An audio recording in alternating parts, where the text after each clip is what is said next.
Last क्लासमध्ये आपण काय घेतलेलं आठवते का तुम्हाला?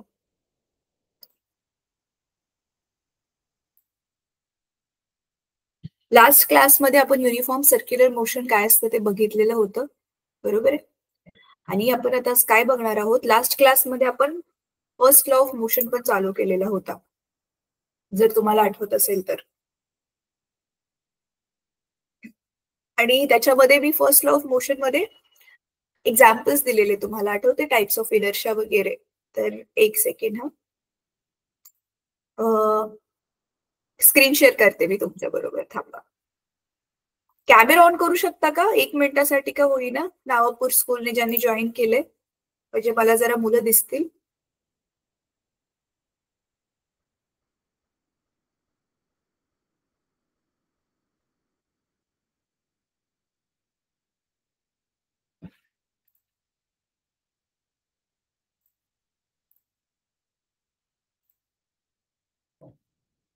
चला ठीक आहे.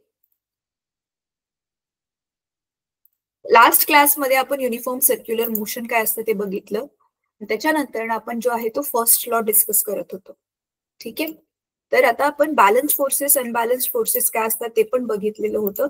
तर फर्स्ट लॉ मी क्विकली आता परत एकदा जो आहे तुमच्या बरोबर रिवाइज करेन. आणि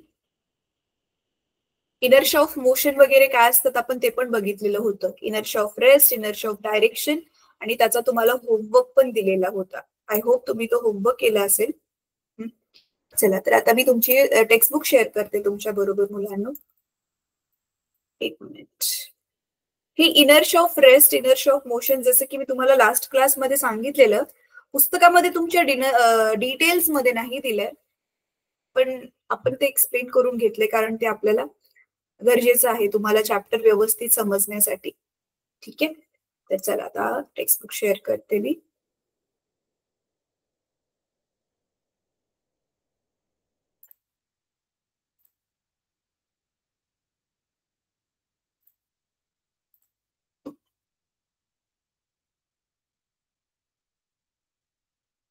हे बघा, तर लास्ट क्लासमध्ये आपण हे बॅलन्स्ड आणि अनबॅलन्स्ड फोर्सेस आहे ते बघितलेले होते. आणि इथे जे इनर्शिया बद्दल दिलंय ते पण आपण बघितलेलं होतं. तर आज आपण बघणार आहोत हा Newton's first law of motion. त्याला थोडंसं मी एक्सप्लेन केले गेल्या क्लासमध्ये, तरी पण आणखी त्याला रिपीट करेल, म्हणजे तुम्हाला त्याला रिकनेक्ट करायला, परत नीट आठवून घ्यायला इझी पडेल. तर बघा, न्यूटनचा first law, inertia of rest, inertia of motion काय असतं आपण बघितलेलं. बस थांबलेली असेल, अचानक चालू झाली की आपण मागे फेकले जातो. It is because of inertia of rest, कारण आपण आधी थांबलेलो होतो, बस आणि आपण दोन्ही थांबलेलो होतो. बस चालू आहे, अचानक ड्रायव्हरनी ब्रेक मारला, म्हणजे बस मोशन मध्ये, आपली बॉडी पण मोशन मध्ये. मग आता आपल्या बॉडीला कोणती इनर्शिया प्राप्त झाली? मोशनची गती प्राप्त झाली, मोशन प्राप्त झालेलं आहे. मग ते मोशन बॉडीला तसंच ठेवायचं. त्याच्यामुळे जर ड्रायव्हर अचानक ब्रेक मारतो तर आपण जे आहे ते पुढे आदळतो. का बरं? बॉडी मोशन मध्येच आहे अजून, बस जरी थांबली असली तरी. हे आपण बघितलेलं होतं. आणि इनर्शिया ऑफ डिरेक्शन काय आहे? ड्रायव्हरने राईट घेतला की आपण लेफ्ट कडे फेकले जातो, ड्रायव्हरने लेफ्ट घेतला की आपण राईट कडे फेकले जातो. राईट. तर ह्या 3 इनर्शिया ज्या आहेत आपण बघितलेल्या होत्या. आणि आता बॅलन्स अनबॅलन्स फोर्सेस पण तुम्हाला आठवते, एक जोक पण सांगितलेला होता आणि आपण त्याला डिस्कस केलेलं होतं. ठीक आहे. तर आता आपण फर्स्ट लॉ बघूयात. फर्स्ट लॉ ऑफ मोशन बघा काय आहे, ह्याचं स्टेटमेंट बघा काय आहे. An object continues to remain at rest or in a state of uniform motion along a straight line unless an external unbalanced force acts on it. ठीक आहे.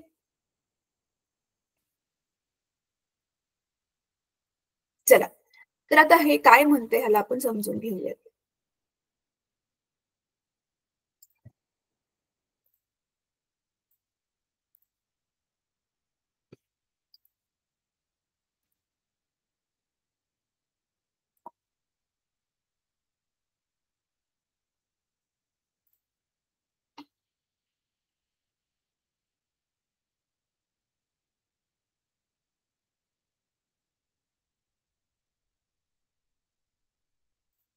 दुसरी स्क्रीन शेअर करते.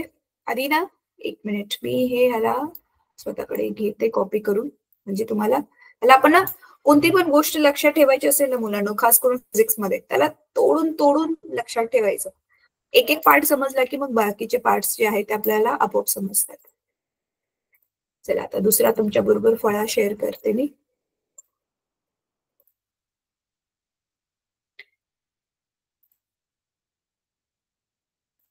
बघा काय होतं, an object continues to remain at rest or in a state of uniform motion. म्हणजे काय आहे, ऑब्जेक्ट, आता ह्याला दोन्ही पण एक्झाम्पल देऊन सांगते बघा. पहिलं वाला example, object remains at rest.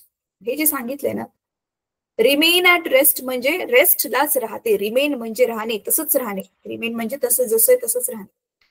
तर बघा, रिमेन ऍट रेस्ट म्हणजे समजा आता रस्त्यावरती असा खूप मोठा दगड आहे, तर तो दगड जसाच्या तसाच राहील. कधीपर्यंत, जोपर्यंत, अनलेस म्हणजे जोपर्यंत an external unbalanced force acts on it. जोपर्यंत अनबॅलन्स्ड फोर्सेस त्याच्यावरती, अनबॅलन्स्ड फोर्स त्याच्यावरती काम नाही करत तोपर्यंत. म्हणजे जोपर्यंत आपण त्याला धक्का नाही लावत आहे तो तसाच्या तसाच राहणार आहे.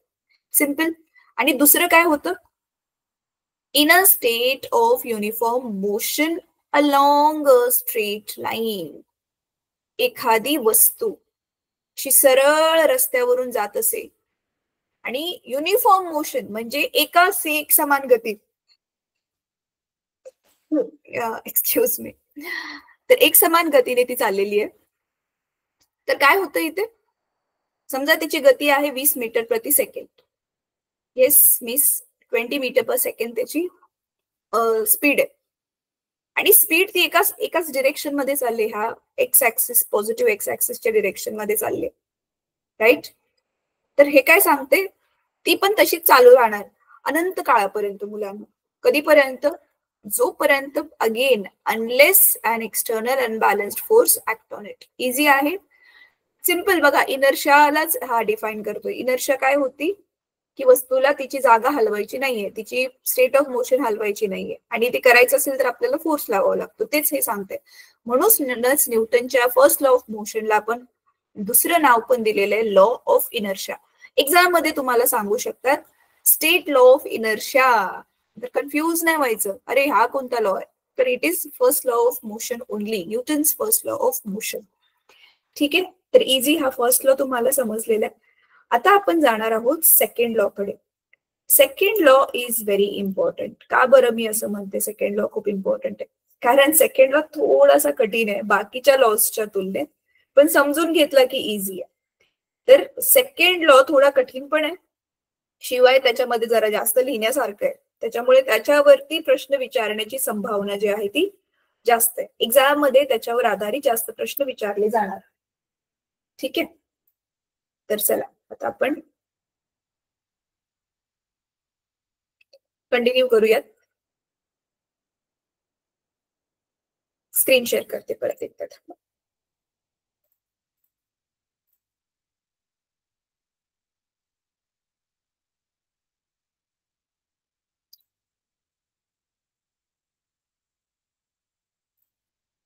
बघा आता हे जो आहे second law, Newton's second law of motion.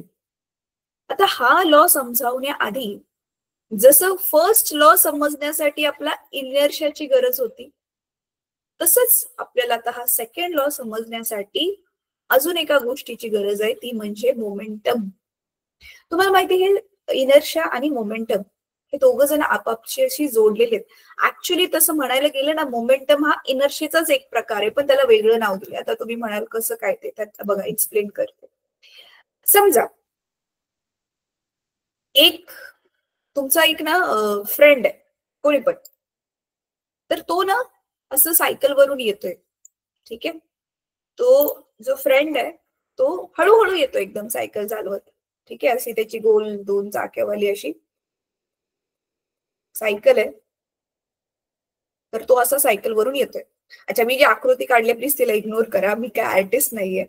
तर असं सायकल वरून तो येतोय, आरामात हळूहळू सायकल चालवत येतोय. आता बघा त्याचं स्वतःचं वस्तुमान, त्याचं स्वतःचं मास आणि सायकलचं मास हे दोन्ही मिळून सपोज आहे ते 50 kg आहे. ठीक आहे, तर तो आरामात येतोय. मग आता तुम्हाला थोडीशी सुचली मस्ती, मग तुम्ही काय करताय, म्हणजे मजा करूयात असं तुम्हाला वाटतंय, तर तुम्ही काय करताय, मग त्या सायकलला तुम्ही थांबवलं, इकडून समोरून येऊन त्या सायकलला तुम्ही थांबवलं, कारण तो आरामात स्लो मध्ये येतोय ना, तर चला त्याला थोडं डिस्टर्ब करूया, हे करूया, त्याच्याबरोबर मजाक करूया म्हणून त्याला तुम्ही थांबवलं. तर आता हा स्लो येत असताना म्हणजे त्याचं स्पीड काय होतं ते खूप कमी होतं, त्याच्यामुळे त्याला थांबवणं तुम्हाला जे आहे ते एवढं काही डिफिकल्ट नाही गेलं. बट आता समजा तो खूप फास्ट गतीने येतोय, तुम्ही त्याला थांबवू शकता एकदम फास्ट फास्ट येत असल्यावरती. आता बघा सायकलचं आणि त्याचं दोघांचं मास मिळून तेवढंच आहे. आता इथे पण तुम्हाला कळतंय ना, इथे पण तो मोशन मध्ये आहे, तर इथे आपली इनर्शिया ऑफ मोशन काम करणार आहे. तर हा ऑलरेडी मोशन मध्ये आहे आणि आता त्याला थांबवणं खूप जास्त डिफिकल्ट आहे, जेव्हा की दोन्ही केसेसमध्ये दोघांचे मिळून वस्तुमान तेवढंच आहे, तर वाढले काय इथे सेकंड केसमध्ये हे खूप जास्त वाढले. तर वस्तू जर रेस्टवर असेल तर त्याची जी इनर्शिया असते ती फक्त आणि फक्त त्या वस्तूच्या मासवरती, वजनावरती डिपेंड असते, राईट. मास वस्तुमानावर डिपेंड असते आणि वस्तुमानच वजनाशी रिलेटेड आहे. पण वस्तू जर मोशन मध्ये असेल तर मास आणि वेलॉसिटी ह्या दोन्ही गोष्टी काम करतात, राईट. ह्याचा जो परिणाम आहे ह्यालाच म्हणतो आपण इम्पॅक्ट, हा खूप जास्त वाढतो ज्यावेळी वेलॉसिटी वाढते. इथे पण तेच होते. अजून याचं एक एक्झाम्पल घेतलं तर बघा मुलांनो, एक छोटीशी बंदुकीची गोळी घ्या, हाताने ती आपण ना जोरात फेकली भिंतीकडे, जेवढा जोर लावता येईल तेवढा. आता ती काय होईल तरी जास्तीत जास्त हाताने फेकल्यावरती गोळी भिंतीला जाऊन लागेल, टच करेल आणि खाली पडेल, भिंतीला काहीच नाही होणार, ऑफकोर्स छोटीशीच गोळी आहे. पण आता तीच गोळी तेवढ्याच अंतरावरून त्याच भिंतीवर आपण काय करतोय, बंदुकीने फायर करतोय, मग ती बघा बंदुकीची गोळी त्या भिंतीमध्ये जाऊन होल करते, है ना. आणि अजून एक एक्झाम्पल म्हणायला गेलं तर छोटीशी गोळी एखाद्या माणसाकडे हाताने मारा, काय होणार आहे त्याला, काहीच नाही. पण तीच गोळी जर बंदुकीने फायर केली तर तो माणूस मरू शकतो की नाही. मग हा दोघांमधला इम्पॅक्टचा फरक काय आहे, दोघांचा परिणाम वेगवेगळा काय येतोय, कारण पहिल्या केसमध्ये आपली वेलॉसिटी जी होती ती खूप कमी आहे, दुसऱ्या केसमध्ये वेलॉसिटी खूप जास्त हाय आहे. म्हणून मास आणि वेलॉसिटीचा हा दोघांचा जो इम्पॅक्ट आहे तो खूप जास्त वाढतोय. म्हणूनच आता अजून एक नवीन फिजिकल क्वांटिटी इंट्रोड्यूस करण्यात आली, परिचयात आणण्यात आली, ती म्हणजे मोमेंटम. मोमेंटमला पी ने दर्शवतात आणि त्याचा फॉर्म्युला आहे एमव्ही, ज्याच्यामध्ये मास आणि वेलॉसिटी आपण दोघं पण घेतोय, आणि दिस इज कॉल्ड मोमेंटम. मोमेंट म्हणजे गती मिळते, मोमेंटम येते, गतिशील, स्फूर्तता म्हणतात ऍक्च्युली त्याला, वस्तू किती स्फूर्त आहे. जसं की एक काम माणूस किंवा आरामात करतोय, दुसरा माणूस खूप फास्ट फास्ट ते काम करतोय, तर काय म्हणतो आपण, ये ज्यादा फुर्तीला आहे, म्हणजे त्याच्या अंगामध्ये जास्त स्फूर्ती आहे.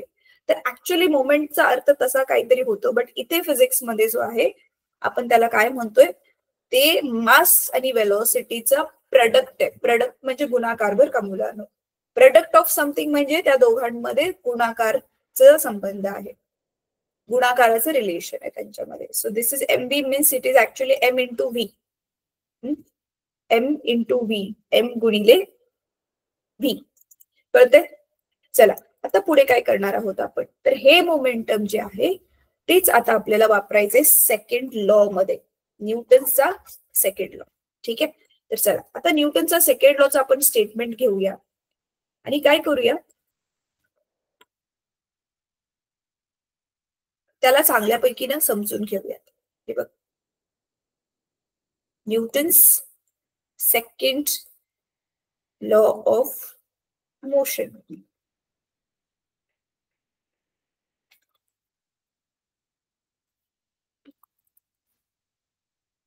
ठीक आहे, Newton second law of motion, आता ह्याला मी लिहिते IMP, इम्पॉर्टंट आहे हा.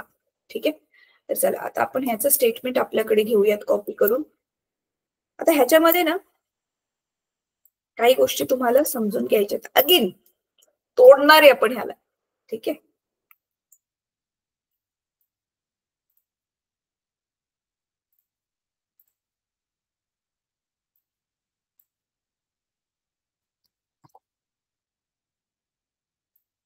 बघा इथे मी स्टेटमेंट कॉपी करून घेतलंय.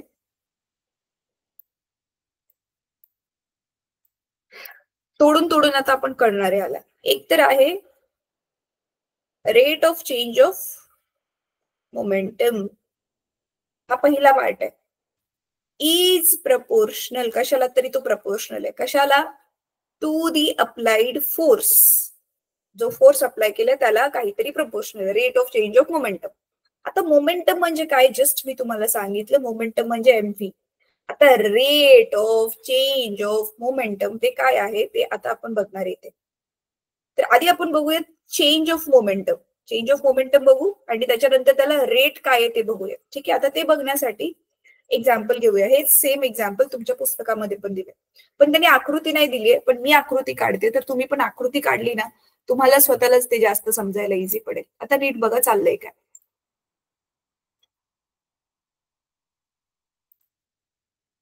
समजा हा आपली एक ना सपाट पृष्ठभाग आहे किंवा टेबलची वरचा सरफेस आहे असं मानूयात आपण. तर आपण आता काय केलं, एक वस्तू आहे आपल्याकडे, समजा एक बॉल आहे. ठीक आहे, हा गोल बॉल आहे.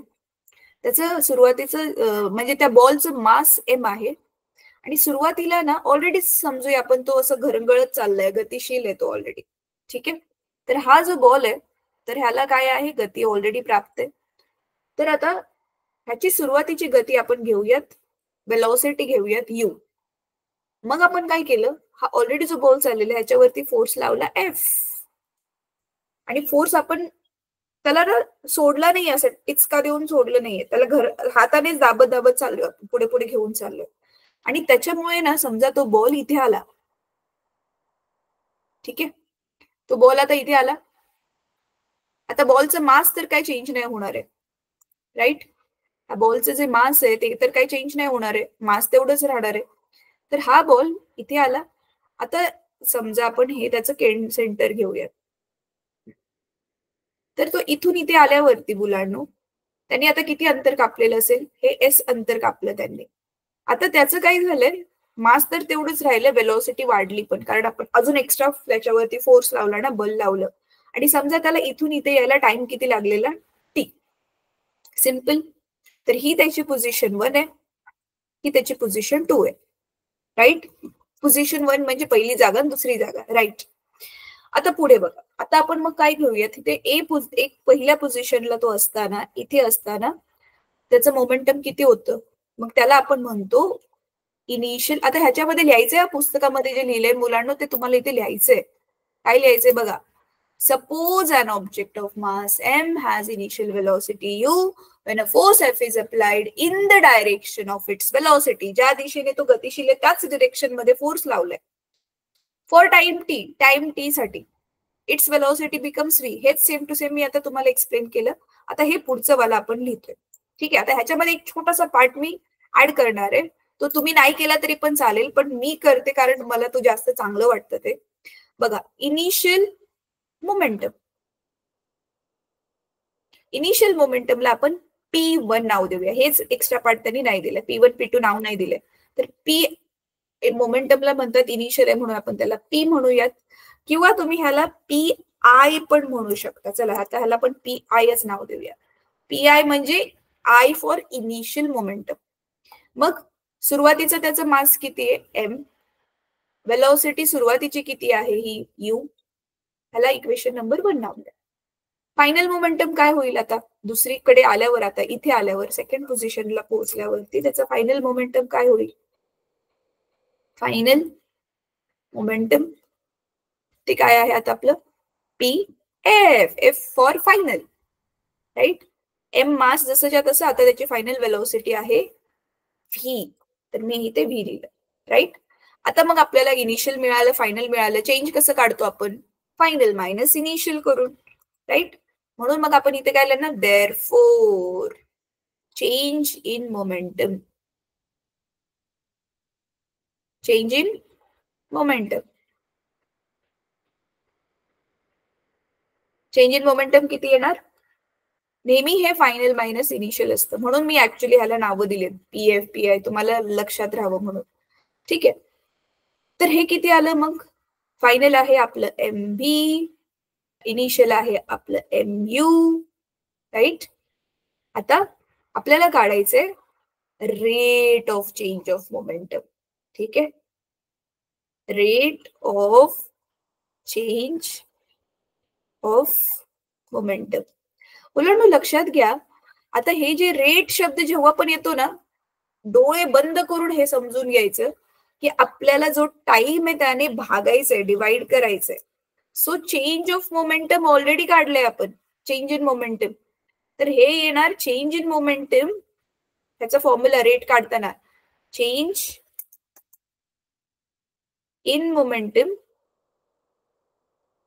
ह्याला मी आता शॉर्ट लिहिते मुलांनो, change in momentum upon time. ठीक आहे, change in momentum upon time. तर चेंज इन मोमेंटम काय आहे ऑलरेडी आपलं काय आलं, MV minus MU upon T. आता ह्याच्यामध्ये मी बघा काय करते, M कॉमन काढते बाहेर. तर M बाहेर, इथे पण M आहे इथे पण M आहे ना, तो बाहेर काढल्यावरती V minus U upon T. आता V minus U upon T हे ओळखीचं वाटतंय, काय आहे हे? ज्यांनी चांगली गणित सोडवली असतील लगेच सांगू शकतील की हे आपलं ऍक्सेलरेशनचं सूत्र आहे. ठीक आहे, तर आता मी ह्याला खाली घेऊन जाते हा मुलांना, थांबा थोडस.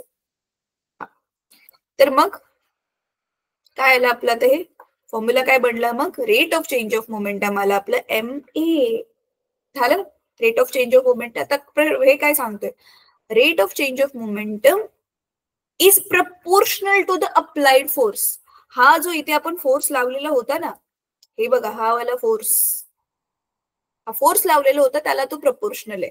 आता ह्याचा मी पुढचा भाग इथे लिहिते मुलांना, कारण माझ्याकडे इथे जागा आहे. आता तर बघा काय सांगते, हे जे आलं आपलं MA rate of change of momentum आलेला, rate of change of momentum, थांबायला थोडं छोटं करते म्हणजे सगळंच दिसेल तुम्हाला. हा ठीक आहे, आता दिसतंय सगळं. Rate of change of momentum म्हणजे हा MA जो आला is directly proportional, is proportional म्हणजेच डायरेक्टली प्रपोर्शनल, समानुपाती to applied force. And change of momentum occurs in the direction of force, म्हणजे त्याच्या मोमेंटम मध्ये जो बदल होतोय तो त्याच दिशेने बदल होतोय ज्या दिशेला आपण फोर्स लावलाय. सोपं. ठीक आहे, तर आता आपण ह्याला असं पण लिहू शकतो, उलट पण लिहू शकतो, की आपण जेवढा फोर्स लावू तेवढंच त्याच्या मोमेंटम मध्ये चेंज होणार आहे. कळते तुम्हाला? तर मग एक मिनिट आहे, हँड रायटिंग चांगलं नाही आलं. तर F is proportional to MA पण आपण लिहू शकतो. आणि तुम्हाला ऑलरेडी माहिती आहे हे जे प्रपोर्शनॅलिटी आपण साइन काढलं की हे बनतं KMA, राईट. आता हा K काय आहे, प्रपोर्शनॅलिटी कॉन्स्टंट. तुम्ही मॅथ्स मध्ये व्हेरिएशन चॅप्टर शिकलाय, 8वीला गेल्या वर्षी शिकलाय बघा, डायरेक्ट व्हेरिएशन, इनव्हर्स व्हेरिएशन, तिथे हे K असायचा की नाही सारखा सारखा, तर तोच हा K आहे. आणि आता समजा मुलांना ह्याची व्हॅल्यू डायरेक्टली K ची व्हॅल्यू 1 असते असं एक्झाम्पल मध्ये तुमच्या पुस्तकामध्ये दिले, पण ऍक्च्युअली ही K ची व्हॅल्यू आपण 1 का घेतोय, समजा आपण 1 न्यूटन फोर्स लावलाय, किती फोर्स लावलाय, या फॉर्म्युलामध्येच हे F ची व्हॅल्यू 1 होईल, 1 न्यूटन फोर्स लावलाय, समजा 1 किलोचीच वस्तू आहे, आणि ऍक्सेलरेशन मध्ये पण जो बदल म्हणजे ऍक्सेलरेशन पण जे प्रोड्यूस झाले ते पण 1 मीटर पर सेकंड स्क्वेअरच आहे, तर सगळ्याच व्हॅल्यू 1 1 होतील, तर मग K ची व्हॅल्यू किती येईल, 1. मग आता ही K ची व्हॅल्यू आपण 1 ठेवली की मग आपलं सूत्र काय बनतंय, मग F is equal to MA, हे आपला फॉर्म्युला बनला. तर आता तुम्हाला हे जे मी बोर्डवरती लिहिलंय ना, हे बोर्डवरती लिहिलंय हे सगळं, आणि हे बुक मधलं हे वालं पण, म्हणजे बुक मध्येच आता तुम्हाला सांगते की बघा इथून ते इथपर्यंत हा मधला पोर्शन पण बरं का हायलाइट नाही होते माझ्याकडनं, पण इथून the rate of change of momentum पासून F is equal to MA पर्यंत हे पूर्ण लिहून सोडवायला 3 मार्काचा प्रश्न येतो. काय, state Newton second law of motion and derive it's mathematical expression. कळलं? ठीक आहे, सो हे तुम्ही करू शकता. आता होमवर्क काय आहे की ह्याला तुम्हाला लिहून काढायचे छान हँडरायटिंग मध्ये ह्या पूर्ण, आणि ह्याची प्रॅक्टिस करून न बघता लिहायला ट्राय करायचं, कारण हे एक्झाम मध्ये डेफिनेटली येतं. तुम्ही मार्क करून घ्या, एक्झामला विचारतील बघा. ठीक आहे. तर आता जो आपण हा सेकंड लॉ शिकलो, हे F is equal to MA आलंय, ह्याचं ना आता तोडून मोडून आपण ना आपल्या दैनंदिन जीवनामध्ये ह्याचा कसा उपयोग होतो ते बघणार आहोत. ठीक आहे. आता बघा, हे जे आपलं सूत्र आलं ह्याचा अर्थ काय होतो नक्की, की बघा काय आलंय आपलं सूत्र, F is equal to MA. हे फॉर्म्युला लक्षात ठेवण्यासाठी ना बघा, F is equal to MA. MA is for what? MA चं प्रोनाउन्सिएशन इंग्लिश मध्ये काढलं तर तुम्ही मा. मा आपण हिंदी मधून आईला म्हणतो, राईट? तर येस, आपल्या घरामध्ये आपण घाबरतो ना आईला बाबांना, थोडस घाबरतो, किंवा रिस्पेक्टच्या पोटी म्हणा तरी पण आपण थोडं दबकून असतो. का बरं? त्यांच्यामध्ये फोर्स आहे ना. तर असं तुम्ही लक्षात ठेवू शकता. Forceful person in our family एक आहे मा. आणि जर गेल्या वर्षी तुम्हाला आठवते मुलांनो, गेल्या वर्षी अजून एक फोर्स तुम्हाला सूत्र होतो प्रेशरच्या फॉर्म मध्ये, pressure is equal to force upon area, आठवते का? आणि ह्याच्यावरून पण तुम्ही फोर्सचं सूत्र काढलं तर बघा काय होतंय, PA is equal to F. झालं. इथे मा आणि इथे पा, पण दोघांचा इथे मिनिंग वेगळा असतो. इथे आपण प्रेशर काढतोय आणि A फॉर एरिया आहे, इथे इथे मास आहे आणि इथे काय आहे, ऍक्सेलरेशन आहे. ठीक आहे. ते जस्ट लक्षात ठेवण्यासाठी मी तुम्हाला सांगितलं की फॉर्म्युला मग विसरायलाच नको. आता बघा ह्याचा अर्थ काय आहे, आणि आपल्या डे टू डे लाईफ मध्ये ह्याचा अर्थ एक तर हे आलं ना आपल्याकडे सूत्र, आणि बघा ऍक्सेलरेशनची किंमत आपण ना परत माघारी ठेवला formula V minus U upon T, आणि परत जो आपण M कॉमन काढलेला होता परत त्याला आतमध्ये टाकून दिला, तर MV minus MU upon T. तर आता आपल्या दैनंदिन जीवनामध्ये आपण ऑलरेडी हा न्यूटनचा दुसरा नियम वापरतोय. कुठे कुठे वापरतोय त्याची मी तुम्हाला 2-3 एक्झाम्पल सांगणार आहे, ते तुम्हाला नीट लवकर लिहून घ्यायचंय. तर बघा, पहिला फॉर्म्युला जो बघितला आपण F is equal to MA, ह्याचा अर्थ काय होतो? समजा तुमच्याकडे तोच आपण दगड घेऊया, रस्त्याच्या बाजूला पडलेला दगड आहे, राईट? आता ह्याचं ऑलरेडी एक मास आहे आणि ते मास बऱ्यापैकी हेवी आहे. आता ह्याच्यावर तुम्ही काय लावला? फोर्स F लावला. तर हा जो फोर्स तुम्ही लावलाय, समजा तुम्ही त्याला 100 न्यूटन फोर्स लावलाय, हा जो तुम्ही 100 न्यूटन जो फोर्स लावलेला आहे, तर हा 2 टप्प्यामध्ये वाटला जातो. पहिला टप्पा काय आहे, तर त्याची जी मासमुळे आलेली इनर्शिया आहे, ती इनर्शिया ओव्हरकम करणं, म्हणजे त्या इनर्शियाला घालवून टाकणं. येस. आणि दुसरा टप्पा कशासाठी यूज होतो? त्याला ऍक्सेलरेट करण्यासाठी. ऍक्सेलरेट म्हणजे सुरुवातीचं बघा, ऍक्सेलरेशन म्हणजेच काय, जेवढा वेळ तुम्ही त्याला, जेवढ्या टाइमासाठी त्याला फोर्स लावणार आहे तेवढ्या टाइमामध्ये आपण त्याचा वेग काय करतोय, चेंज करतोय. तर सुरुवातीला त्याचं U तर 0 असेल, काय वेगच नाहीये ना, तो थांबलेला आहे. आता त्या U पासून आपण त्याला V पर्यंत घेऊन जातोय, एक कुठली तरी value, say for example 5 meter per second. एवढं फास्ट नाही करू शकत आपण, चला दोनच घेऊयात, 2 मीटर पर सेकंड. एका सेकंदात आपण त्याला 2 मीटर पर्यंत ढकलत घेऊन गेलो, असं त्याचा अर्थ. ठीक आहे. तर मग हा लॉ काय सांगतो, आपण जेवढा त्याच्यावर फोर्स जास्त लावू ना, जेवढा आपण ज्याच्यावर जास्त फोर्स लावू तेवढंच त्याची वेलॉसिटी वाढेल की नाही. म्हणजे जो चेंज हा होतोय ना मोमेंटमचा, तो मोमेंटमचा चेंज पण जास्त असेल जेवढा वेळ आपण त्याच्यावरती काय लावतोय, फोर्स लावतोय. सिंपल आहे. फोर्स कमी लावल्यावरती त्याची जी वेलॉसिटी आता जी 2 केलेली आहे ती कदाचित 1च होईल किंवा 0.5च होईल. जास्त फोर्स लावल्यावरती ती आपण 5 पर्यंत पण घेऊन जाऊ शकतो, जर आपण हाताने त्याला ढकलतोय तर. मशीनने त्याला, गाडीने ढकललं तर अजून जास्त फास्ट करू शकतो. इझी, कळलं? आता हा फॉर्म्युला तर तुम्हाला समजला. आता हा जो फॉर्म्युला आहे ह्याच्या दैनंदिन जीवनामध्ये आपण यूज ऑलरेडी करतोय, माहितीये तुम्हाला. इट्स व्हेरी इंटरेस्टिंग, तुम्ही जर समजून घेतलं तर. बघा, तुमच्यापैकी मुलं जे आहेत ती सगळीच मुलं ऑब्व्हियसली क्रिकेट खेळली असतील किंवा अजून पण खेळत असतील. क्रिकेट खेळता तुम्ही?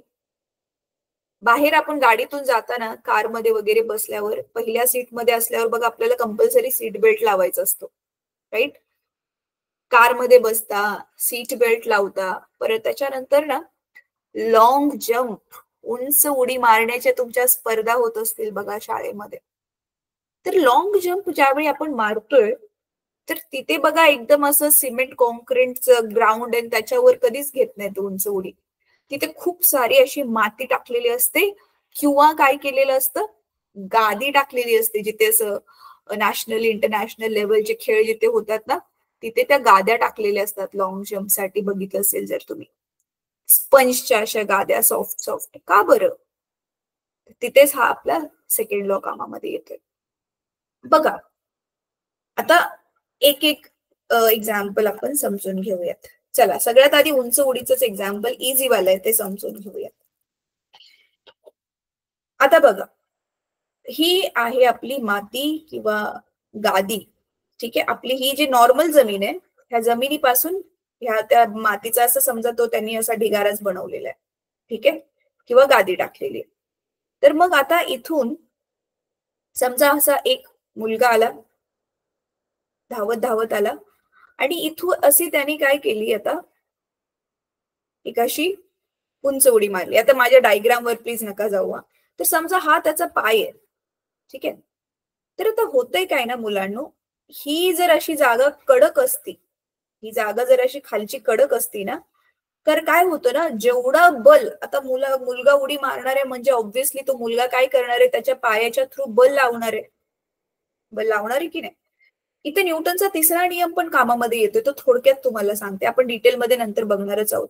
न्यूटनचा नियम काय सांगतो, जेवढं बल आपण एखाद्या वस्तूवर लावतो ना, तेवढंच बल ती वस्तू आपल्यावर लावते. म्हणून बघा, भिंतीवर आपण थाप मारली की आपण भिंतीला मारतोय, पण आपल्या हाताला पण तर लागतंय ना. कसं काय? भिंत पण तेवढंच बल आपल्या हातावर लावते. मग आता हा मुलगा जेवढं बल लावतोय, समजा आता त्याचं वजन मुलाचं आहे 60 किलो, 60 किलो त्याचं वजन आहे आणि सोबत सोबत त्याची गती पण धावत धावत आलाय ना, मग तुम्हाला माहिती आहे त्याचं जे बल आहे जवळजवळ ते 600 न्यूटन पेक्षा पण जास्त होऊन जातं. मग तेवढं सगळं बल आता तो जमिनीवर लावतोय. मग आता जसं हाताने आपण भिंतीला थाप मारल्यावर आपल्या हाताला लागतं, तसं त्याच्या पायाला पण तर लागेल ना, एवढं उंच उडी मारतोय. का बरं? हे जेवढं बल त्याने लावलंय तेवढंच सेम टू सेम प्रमाणाचं बल ही खालची जी ही अशी एकदम कडक कडक वाली जमीन आहे, ती तेवढंच बल त्याच्या पायावर लावेल. आणि एवढं सगळं बल त्याच्या पायावर लागलं की डेफिनेटली मग त्याचा पाय फ्रॅक्चर होईलच, है ना. म्हणून मग आता इथे सेकंड लॉने आपण काय करतोय ना, बघा हे जे बल आहे आपल्याला आता माहिती पडलं, हे बल जे आहे ते कशासाठी वापरलं जाणार आहे, हे जे बल आहे ते कशासाठी वापरलं जातं, त्याचा संवेग बदलायला, बरोबर आहे. एमव्ही वजा एमयू म्हणजे संवेगाला आपण काय करतोय, बदलतोय. आणि टाइम कशासाठी, की किती वेळ आपण तो बल लावतच ठेवतोय. आता होतंय काय बघा, ज्यावेळी ना आता मुलगा इथे आहे, ह्याचा पाय इथे टच झालाय ना, तर इथे आता त्याची समजा गती खूप जास्त होती समजा त्याची सुरुवातीची गती जी आहे ती घेऊयात आपण 20 आहे, 20 मीटर प्रति सेकंड मानतोय आपण असं. मग आता ही जी 20 मीटर गती आहे सुरुवातीची, आणि जर इथे जर कडक जमीन असती तर ती गती डायरेक्ट 20 पासून 0 होईल ना, कारण तो डायरेक्ट स्टॉप झालाय. मग आता ह्या केससाठी बरं त्याचं मोमेंट हे काढा बरं, बल किती लागते ते काढा बरं. आणि समजा 1च सेकंड वेळ लागला आणि समजा त्या मुलाचं वस्तुमान जे आहे ते आपण घेऊया 60 किलो मगाशी जसं घेतलेलं. तर इथे जर आपण त्याने किती बल त्याच्या बॉडीवर काम करणार आहे हे जर काढलं तर बघा, फायनल त्याचा वेग झालाय 0 आणि सुरुवातीचा वेग किती होता, 20. तर बघा काढा, 60 गुणिले इथे 20 वजा सॉरी 0 झालंय ना, 20 झालाय आणि इथे 20 येणार. 60 गुणिले 20 भागिले टाइम आपण 1 सेकंदच मानतोय, 1 सेकंदात स्टॉप झालाय, तो टच केल्यावर लगेच स्टॉप झालाय असं आपण मानतोय. ऍक्च्युली ते 1 सेकंड पेक्षा पण थोडं कमीच असेल, पण तरी पण. मग इथे किती आलं उत्तर, आता मी इकडे लिहिते कारण माझ्याकडे जागा नाहीये. तर 60च पहिले 0 झालं आणि 60 गुणिले 20 किती झालं, 1200 झालं. 6 दुनी 12 आणि 2 शून्य. बघा त्याच्या बॉडीवर 1200 न्यूटन बल काम करेल, एवढं त्याच्या वरती बल काम करेल, किती जास्त आहे ते बघा. जर त्याने कडक जमिनीवर उडी मारली तर, आणि एवढं सगळं बल त्याच्या पायावर लागलं, डेफिनेटली फ्रॅक्चर होईल. मग म्हणून आपण तोडगा काय काढला. आता इथे वाला बघूयात. आता इथे काय होतंय, इथे ह्याने नुसतं आता जमिनीला टच केलं. टच केल्यामुळे काय होतंय माहितीये मुलांनो, हे जे 20 होतं ना, हे इथे काहीतरी थोडस येऊन चेंज होईल. किती होईल ते? टच केल्यामुळे जवळजवळ अर्ध तर कमीच होतं. हे इथे अर्ध झालं आणि परत आता त्याचा पाय आता आता आता आता आता जाणार आहे थोडासा, राईट, असं आत जाईल आणि मग इथे कुठेतरी तो थांबेल. कारण गादी आहे ना किंवा माती आहे, आतमध्ये घुसणार आहे ना त्याचा पाय. मग त्याच्यामुळे मग इथे येऊन त्याची वेलॉसिटी काय झाली, 0. आणि मग आता टायमिंग पण वाढला. 1 सेकंद आता गादी आतमध्ये घुसायला गादीमध्ये किंवा मातीमध्ये थोडा जास्त टाइम लागेल ना. समजा आता टाइम लागला त्याला 1.5. तर आता बघा टाइम किती लागला, 1.5. तर आता फोर्स काढा. तर force F is equal to आता MV मायनस MU. तर M आता आपला 60 किलोचा आहे मुलगा. V आता त्याचं इथे काय झालेलं आहे, 0 वजा इथे किती झालं आता 60, आणि त्याचा सुरुवातीचा वेग इथे किती दिसतो तुम्हाला, 10, राईट. आणि इथे किती आहे, 1.5. टायमिंग वाढवला ना आपण. हेच इथे ऍक्च्युली डोकं लावायची गोष्ट आहे की आपण सॉफ्ट अशा गोष्टी ठेवून टायमिंग वाढवतोय.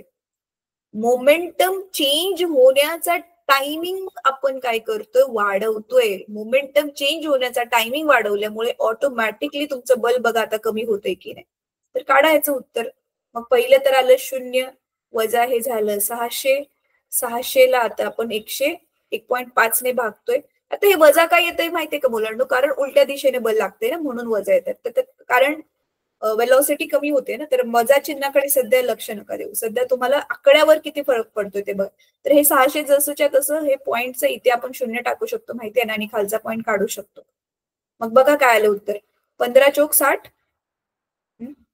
15 चोक 60 आणि वरच्या 2 शून्य जसंच्या तसं.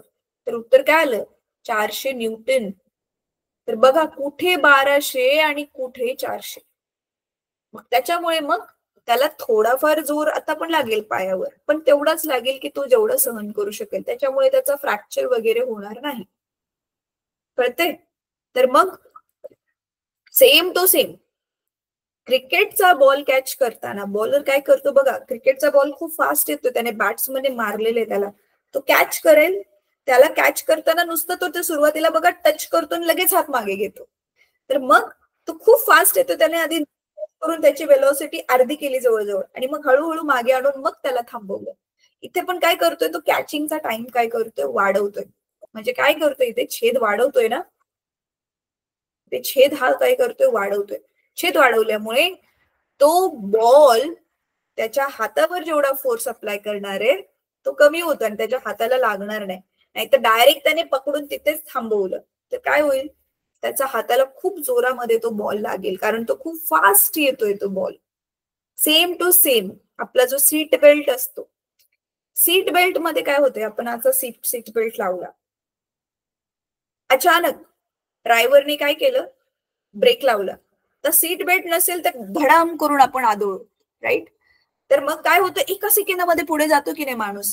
म्हणजे कमी टायमिंग मध्ये आपला जो स्पीड आहे डायरेक्ट 0 होतोय, है ना. गाडीचा जेवढा स्पीड आहे बघा, गाडी अगदी 60 ने चालली आणि अचानक ड्रायव्हरने ब्रेक लावला, आपल्याला पण ती 60 ची गती प्राप्त झाली आणि एकदम ब्रेक लावल्यावर 0. म्हणजे जो चेंज होतोय तो खूप फास्ट होतोय, त्याच्यामुळे छेद छोटा आहे आणि अंशामध्ये खूप जास्त फरक पडतोय, है ना. म्हणून मग सीट बेल्ट लावल्यावर काय होतं, सीट बेल्ट आपल्याला अडवून ठेवतो ना, मग आपण पुढे तर जातो पण हळू पुढे जातो. जे एका सेकंदामध्ये फास्ट जाणार होतं आता त्याचा टायमिंग थोडा वाढला. टायमिंग वाढल्यामुळे जे बल आहे ते काय होतं, कमी होतं.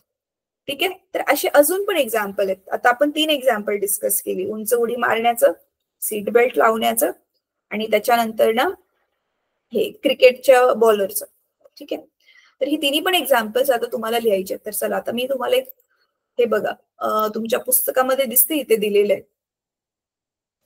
Why is there thick bed of sand for high jumpers to fall on after this jump? हेच मी आता तुम्हाला एक्सप्लेन केलंय. आता ह्याच्यावरच आधारित मी तुम्हाला एक होमवर्क देते. तो होमवर्क जो आहे तो आता तुम्हाला करायचा आहे.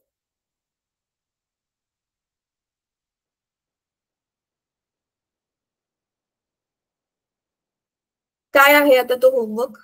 चला मी डिक्टेट करते, नोट करून घ्या. पटकन नोट करून घ्या मुलांना. मी तुमच्या स्क्रीनवर पण दाखवणारच आहे, पण तरी पण नोट करून घ्या पटकन. बघा पहिला क्वेश्चन काय होता?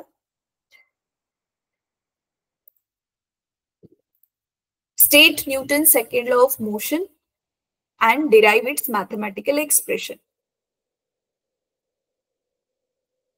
Explain applications of Newton's second law in our day-to-day life. कळलं? हा तुमचा जो आहे तो सेकंड क्वेश्चन आहे. आता जे मी 3 एक्झाम्पल दिली तीच तुम्हाला तुमच्या भाषेमध्ये जेवढं समजले ते स्पष्ट करायचे. मी ऑलरेडी एक्सप्लेन केले, फक्त तुम्हाला तुमच्या भाषेमध्ये त्याला चांगलं इंग्रजीमध्ये फ्रेम करून लिहायचंय. ठीक आहे. चला आता इथे मी दाखवते ते क्वेश्चन्स, तुम्ही कॉपी करून घ्या.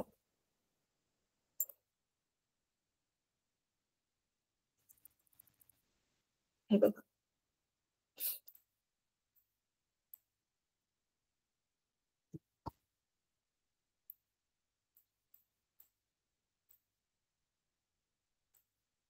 तर हा पहिला क्वेश्चन आहे. Number 1, state Newton's second law of motion and derive, एक मिनिट, डिराइव्ड झाले, डिराइव्ह मॅथमॅटिकल एक्सप्रेशन. हा झाला पहिला क्वेश्चन आणि हा आहे आपला दुसरा question. Explain applications of Newton second law in our day to day life. कळलं? अच्छा ठीक आहे. त्यामुळे याच्यामध्ये ऍड करते, एक्सप्लेन 3 ऍप्लिकेशन्स, म्हणजे तिन्हीच्या तिन्ही एक्झाम्पल्स तुम्ही ते एक्सप्लेन करा. ठीक आहे. तर आय होप तुम्हाला आता समजलं असेल न्यूटनचा first law, second law. Easy आहे. परत एकदा सांगते, सेकंड लॉ खूप जास्त महत्वाचा आहे. ठीक आहे. फर्स्ट लॉचे पण ऍप्लिकेशन्स आहेत. अच्छा हा, ह्याच्यामध्ये ना, हा तो पण ऍड करा क्वेश्चन एक होमवर्क साठी. तुम्हाला तिसरा क्वेश्चन पण देते. फर्स्ट लॉ पण कुठे वापरला जातो ते पण लिहा जरा. ठीक आहे. 3 नंबरचा क्वेश्चन. आणि इथे सेकंड लॉच्या ऐवजी फर्स्ट लॉ. फर्स्ट लॉ कुठे कुठे वापरला जातो हे आपण लास्ट क्लासमध्ये ऑलरेडी डिस्कस केलेलं होतं. आठवते? झाडांची आपण फांदी हलवली तर झाडांची पानं खाली का पडतात. त्याच्यानंतर ना आपलं जे डोअर मॅट असेल, गादी असेल, त्याच्यातून धूळ काढायची असेल, आपण त्याला मारलं काठीने की धुळेचे कण वरती काय येतात, ते वालं. अजून काय होतं? हा, बसचं एक्झाम्पल, ते तर बेस्ट आहे. ब्रेक मारल्यावर आपण पुढे का जातो, गाडी अचानक स्टार्ट झाल्यावर आपण मागे का जातो, राईटला का जातो, लेफ्टला का जातो, हे सगळं. तर ही सगळी फर्स्ट लॉचे जे आहे ते ऍप्लिकेशन्स आहेत. ठीक आहे. तर बघा आता तुम्ही बघितलं असेल की तुम्ही एवढा विचार पण केला नसेल की आपण डे टू डे लाईफ मध्ये ऑलरेडी हे न्यूटनचे लॉज वापरतोय, पण आपल्याला माहितीच नाही. हा, आपण समजून घेतोय, करतोय काम, पण आपल्याला हे लॉज कुठे युज होतात हे माहितीच नव्हतं. ठीक आहे. तर हे तुम्हाला लिहायचंय. ठीक आहे. चला आता नेक्स्ट क्लासमध्ये आपण बघणार आहोत न्यूटनचा थर्ड लॉ. थोडस मी आज तसं पण तुम्हाला सांगितलंय. पटकन त्याचं स्टेटमेंट बघूयात आणि मग आपला क्लास संपूयात आपण. बघा, हा आहे आपला न्यूटनचा थर्ड लॉ आणि खूप सोपं आहे, तुम्हाला ऑलरेडी माहिती पण असेल. Every action force has an equal and opposite reaction force which acts simultaneously. Simultaneously म्हणजे एक साथ काम करतात. ह्या हाताने मी ह्याच्यावर फोर्स अप्लाय केला तर मला ह्या हाताला पण लागलं आणि ह्या हाताला पण लागलं. का बरं? कारण हा हात पण ह्याच्यावरती फोर्स अप्लाय करतोय. किती? इक्वल आणि अपोजिट. मग हा माझा ऍक्शन फोर्स आहे. तर action force has equal and opposite reaction. हा हात पण ह्याच्यावर रिॲक्शन फोर्स अप्लाय करतोय. ठीक आहे. आणि विच ऍक्ट सायमल्टेनियसली म्हणजे एक सोबतच काम करतात. ठीक आहे. आता ह्याच्यामध्ये बेस्ट पार्ट काय माहितीये, थर्ड लॉ साठी तुम्हाला डायरेक्टली काय असं मॅथमॅटिकल एक्सप्रेशन बिलकुल काढायचं नाहीये, पण त्याचे डे टू डे लाईफचे आपण काय करू शकतो एक्झाम्पल्स बघणार आहोत. हे इथे दिलेले आहेत बघा, हे जरा ह्याच्यातून जाऊन बघा, ह्या गो थ्रू करा म्हणजे हे एक्झाम्पल्स. आणि पण थर्ड लॉ ला वापरून आपण इथे law of conservation of momentum मध्ये आपण इथे हा बघा थर्ड लॉ वापरणार आहे आणि त्याच्यावरून आपल्याला हे फॉर्म्युला पण काढायचं. आणि हा फॉर्म्युला खूप इम्पॉर्टंट आहे. हा फॉर्म्युलावर आधारित जे आहेत आपल्याला गणित सोडवायचे आणि त्याच्यानंतर मग आपला धडा हा संपेल. तर मला वाटते पुढच्या क्लासमध्ये आपला धडा शिकवून होईल आणि एक्सरसाइज साठी आपल्याला अजून एक क्लास लागेल गणित वगैरे सोडवायला. तर अजून 2 क्लासमध्ये आपला हा जो धडा आहे तो कम्प्लीट होईल. ठीक आहे. चला आज आपण आता इथेच थांबूयात. होमवर्क प्लीज करा मुलांनो, आणि काही डाऊट असेल तर मला नेक्स्ट क्लासमध्ये विचार. ठीक आहे. चला बाय.